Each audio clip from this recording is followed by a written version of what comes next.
The heroes, heroines and villains of the First World War have been brought spectacularly back to life by an expert colorizer.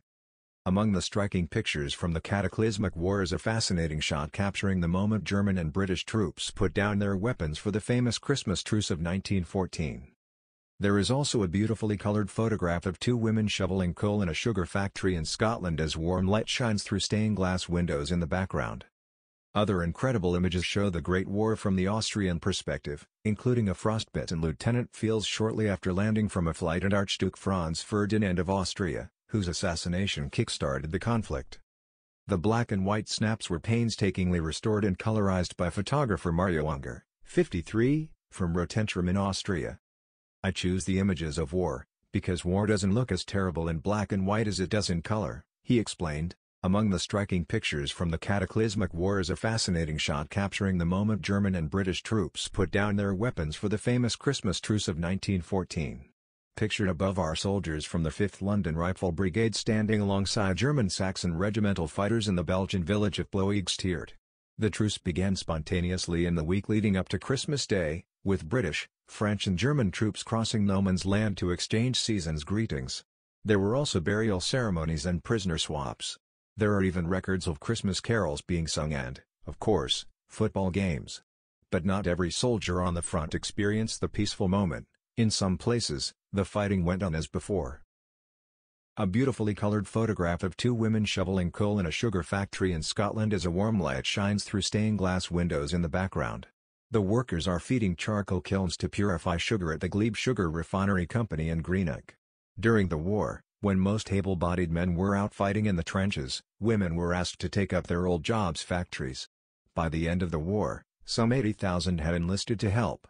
The experience is considered to mark an awakening among women in Britain and the West, with many of those who worked during the war feeling reluctant to transition back to a society where they largely excluded from the workforce.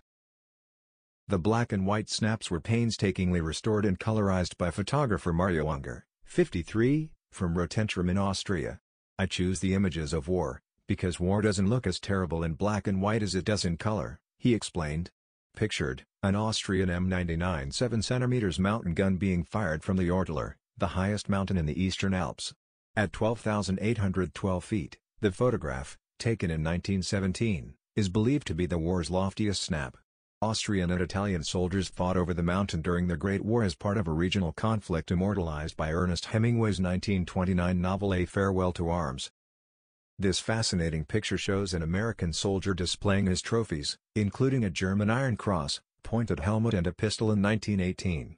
Behind him is a bicycle. Colorizer Mario Unger said he was not hoping to glorify war through his work.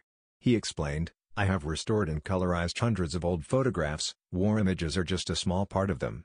I hate that there is still war on Earth, but to restore and colorize these images was still interesting. Pictured, a frostbitten lieutenant feels shortly after landing from a flight. Lieutenant feels shown in black and white, before being colorized. What a waste, Austro-Hungarian imperial soldiers sit on the toilet in 1916. Franz Ferdinand's assassination led to a month of diplomatic maneuvering between Austria-Hungary, Germany, Russia, France, and Britain, called the July Crisis. After a series of ultimatums, each country got behind a side in the conflict between Austria and Serbia, and this led to the First World War. The man himself, Archduke Franz Ferdinand, is pictured with his wife Sophie and their 3 children. The 50-year-old Ferdinand was the heir to the throne of the Austro-Hungarian Empire when he was murdered alongside his wife in 1914 by Bosnian Serb terrorist Gavrilo Princip. Princip declared himself a Yugoslavian nationalist who wanted Austria out of Slavic affairs. The same image before being colorized.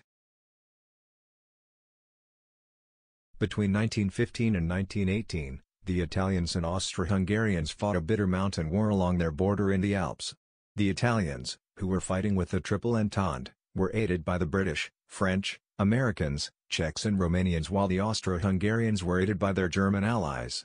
The forces fighting for the Italians suffered over 2 million casualties, with the Central Powers suffering closer to 2.5 million. The Italians won a decisive victory,